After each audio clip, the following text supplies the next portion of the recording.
Roll call, please. Councilman Mento? Here. Councilman Shred? Here. Supervisor Haskell? Here. I move that the reading of the minutes from November 7th, 2018 be dispensed with and approved as submitted by the town clerk. Second. Roll call vote. Councilman Mento? Aye. Councilman Shred? Aye. Supervisor Haskell? Aye. Oh my God. Jeepers. No public hearings, no subdivisions, wow. Privilege of the floor, so I'm gonna open it up with privilege of the floor. Officer Fraser. Oh, shave November. I think I'm beating you. There's some baby faces back there that I can't seem to It's a grow cop, up it's always a cop. Cheryl, please, if you're going to speak. Number 4? Nobody else? Oh, Nope. all right. Ask you to state your name and your Me address. first. Okay, Cheryl St. George, 6440 Hamilton Drive. Couple things. The first thing, rather focus on something a little more positive, or I really would wonder, with all the work you guys have on your plates, would you guys consider maybe starting in 2019 or 2020 in making a goal of broadcasting or televising all town board meetings and public hearings? I think as a part of our comprehensive plan, we're talking about the physical things, but also the growing community. I think talking to people, as you know, the petition, our group was behind, going door to door. For this public meeting we held the other day, we went again door to door to people, and people are busy, but they're interested. I find it hard personally getting here, but I get here most of the time, or often. I just think it would help our community grow if we could somehow broadcast our board meetings. So maybe you guys can make that a goal for 2019 or 2020. YouTube, I record when I attend board meetings. I record them. When I have the chance to occupy my computer for 24 hours and my phone and upload the videos, it takes a while. But then once there's this YouTube channel, you can't just organize it. It's very complicated. So I'm thinking maybe there's another platform that would be a little more accessible for more people in our community. Okay, and the other thing, just want to express my sadness and worry about the closing of the New Era plant. I found that a shock yesterday to hear in the news, and questions for the town board. When did the board first learn of their decision or have any inkling of a possible closure of their plant? And then how many folks will lose their jobs? And I don't know if you guys would know, maybe I could ask New Era, how many of the folks losing their jobs live in Evans? And then how does this affect the tax base in the 2019 budget? Thank you. Thank you, Cheryl. I'm going to let everybody, if anybody else would like to speak, and then I can address that. Yes. Thank you. Is there anybody else that would like to speak on privilege of the floor? None of our newcomers? Welcome, welcome. Okay, then I'm going to close privilege of the floor. We'll go to, okay, so, yeah, it's sad news that, and unfortunately, the town learned like everyone else. No town officials were called. I spoke to Polenkar's office, I spoke to Schumer's office. I finally, tonight, during the work session, did get a call back from New Era Cap. And I do have a meeting scheduled with them for Friday morning to see how or if this is a done deal for them. But I will tell you, the town has made those investments. From 1993, we have had pilot agreements with New Era Cap. From first pilot agreement was 1993 to 2007, starting with them only paying 20% of the tax, going up to and paying 50% by the 2005. Between 2008 and 2010, that was the period of time in which New Era Cap paid full taxes to the town of Evans for the first time. And then in 2000, if anybody remembers, because I remember, Mr. Supervisor Porter was in place he had a press conference out by New Era Cap with Schumer's office to save the plant because they threatened to close if we didn't carry out some type of incentives for them. We extended or came up with a new pilot. That first pilot was on the only property, one property, they have 5 properties up there. 8061 Erie Road was where their plant was. When the second pilot was put in place in 2016, all 5 parcels were under the pilot. Starting out with paying from 70 to 90%. So in 16 they paid 70% of their taxes, and then in 18 was the first time they, again, from coming off of a pilot, that they paid the town full tax, which was around $40,000. Okay, on a $1.2 million investment. That's one of the parcels, the business portion or the manufacturing portion of the building, not talking about the parking lot, but their manufacturing plant is valued at $1.2 million. So they're fair, they started paying, again, their fully valued, on their full assessment value in 2018. The employees there, as far back as I remember, going back probably 10 to 15 years before they unionized, they took a severe cut in pay because they went from being paid by piecework to hourly wage, and that severely cut into the income of most of the employees there. And again, these employees, it's not a turnover shop. There's 20, 30, 40 years of employment history there with some of these employees that are going to lose their jobs. So they've stuck with New Era Cap, giving them concession after concession, even after the union came in to play there. But to look at New Era Cap's history, the Buffalo plant unionized, they closed that. They moved to Alabama. 3 Alabama plants unionized, they closed those. And they narrowed their shop down to Buffalo. Now they're taking this work and taking it to Miami under a non-unionized shop. This is not about getting out of manufacturing. This is about the bottom line. I was asked about, well, it's not about finances, it's about right sizing. The town of Evans just went through a right sizing. We merged departments, we right sized, and it's all based on finance. You can't separate the two. A right sizing is tied to a financial decision.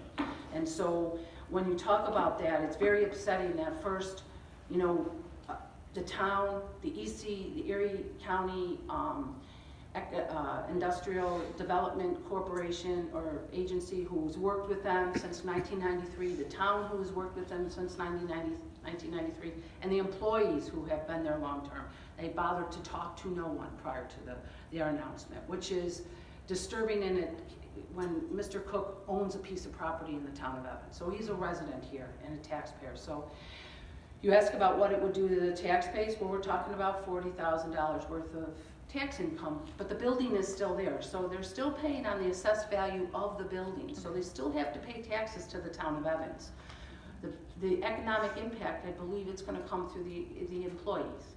I have reached out through the Erie County Economic Industrial Development. I've talked to them a couple different ways that we could maybe possibly help New Era through this, and their employees is look at the workplace development agency to help retrain their employees. But again, there's a cut in pay and benefits, so it all impacts us because they shop here, they eat here, their kids go to school here.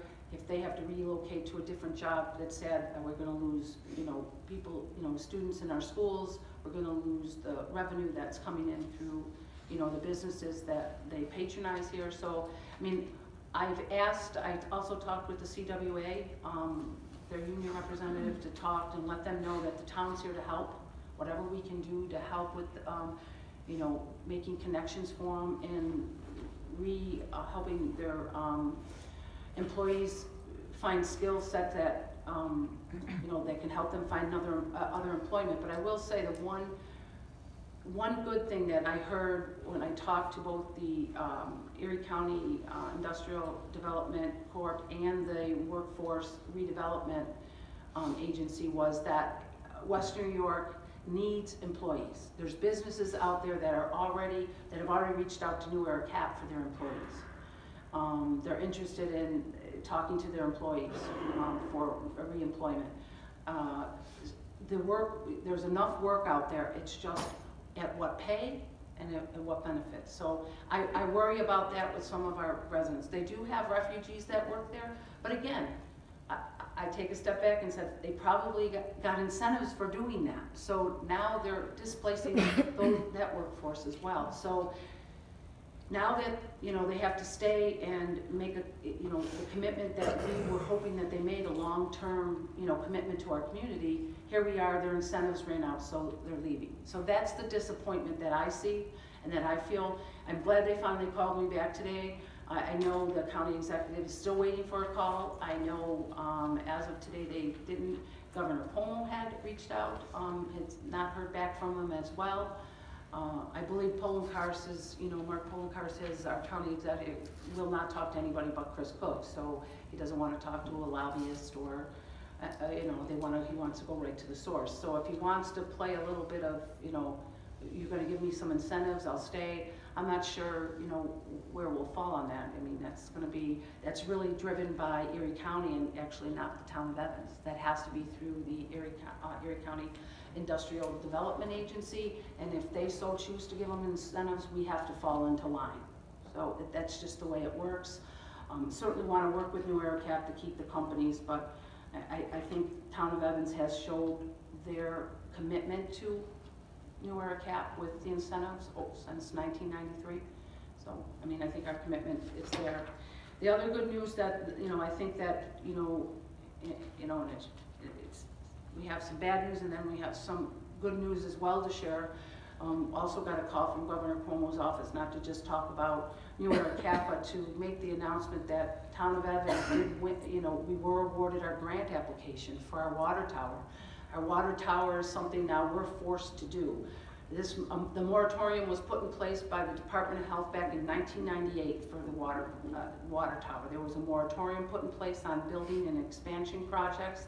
They didn't choose to enforce it, but now we have some projects that are put on hold because the Department of Health has now decided to enforce that moratorium that we need the water tower. So this board made a hard choice in the beginning of the year when we had to refinance debt, to take out additional debt for the water tower, because now it's become not only an economic development issue, it is a public safety issue. We have North Evans and the Black Road area, affected with water pressure. It's impacting public safety and fire. So we really need to start managing that. Those residents have suffered over in that area of town with a water pressure with lack of. So it's imperative that we get that water tower up. And I will tell you, the first thing out of the bond council's mouth when we called up to refinance the debt and take the additional debt was, we already borrowed money for the water tower. We're aware of that. However, the money's not there for the water tower, so unfortunately, we need to put the water tower up. So we did have a little bit left on the bond to renew, taking out an additional 2.1, I believe, Brittany, was it, for 2.1. The project is 4.8. We've been granted a $2.9 million grant. That is one of the largest grants in that clean water infrastructure. Erie County or Chautauqua County was awarded $3 million. Another Alfred, I believe Alfred was awarded $2.9 million.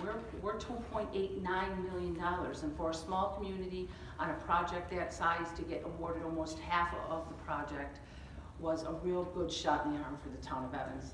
It's a break that our community and our residents needed. Because we struggle, we know the only way we can pay down this debt is through the surcharge. That's the only way the town can raise revenue to pay any type of water maintenance or water debt.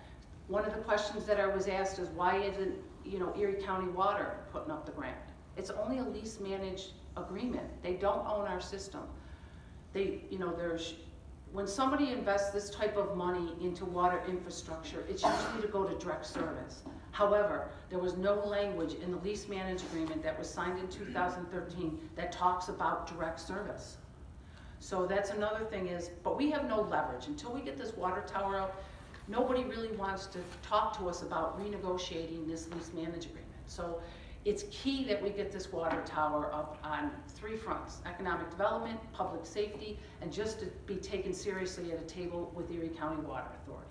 So we all held our breath, and the news today was just unbelievable. As a matter of fact, I don't want to admit it, but I started to cry because I was just so excited for our community and for our residents that we finally got the break that I think our residents deserve. And so we've applied for it for the last couple of years. So I want to, thank our grant writer, Bernie and Anthony Rotella. They worked hard on gathering, working with our engineers, Clark Lee Patterson, our planner, Roberto Rapocchio. This was a team effort. There's nothing that is accomplished in this town that has been accomplished that didn't come by a work of a lot of people. I've always gone on the record of saying that it's a team effort, employees, unions, and all our outside contractors and consultants that were here. But I think I would have to say that Bernie and Anthony have earned their, and we pay them $1,100 a month, which is cheap, dirt cheap for grant writers. I think we have 5 other additional grants in the process or written or put out there for Sturgeon Point, some green infrastructure. So, I mean, it's not for lack of not writing grants, and sometimes it's getting your name out there and in the queue. And this time it worked for the town of Evans, and I'm happy to report that for our residents. So, I just want to clarify one thing that you had stated about the money when we went to bond council and the money wasn't there. It's not that the money was missing, it's just that the projects, as they were going along, were costing more and more money. So it's not that the money was missing. We had to extend the bond in order to have enough money to finish the project. It wasn't that we missed it, it was spent. Like Right. You can't re-spend money that's already spent. So, Yeah. but all that money has been accounted for on the project. Unfortunately, when you drag your feet, when this project started was in 2007. It was like a hot potato. Everybody that took over didn't want to touch the water project, do a little bit on it, bond money, but don't touch, and it just made it drove the cost up, but we would have probably put that water tower back up in 1998. Who knows what it would have cost the town. But it's just one of those things that if we don't stop kicking the can and addressing the water project, it's going to cost the taxpayers even more money. Because it's proven. Dragging it out from 2007 to now, it should have been done and buttoned up, and we should have never spent this much money doing it. If anybody attended the April, I think they did an April, and it was a pretty crowded house, and it wasn't a popular decision. A lot of people came up and spoke, do not raise it from 12 million to 17 million. Correct? 19 million. 19, Yeah. But we had to, the big part of it was getting it in for the deadline to apply for the grant, and then yesterday we get the news. So, again, I want to commend my colleagues up here for having the political courage to do that, and I'm glad it paid off. Because a lot of times you have to show that your project, the one thing that they want is shovel ready. So not only into the additional 2.9, but you got to remember Senator Jacobs also gave us $300,000 towards the engineering of this. So we really have $3.2 million that we acquired through funds that the town residents will not have to pay back for engineering of the tower. So that's not costing us anything.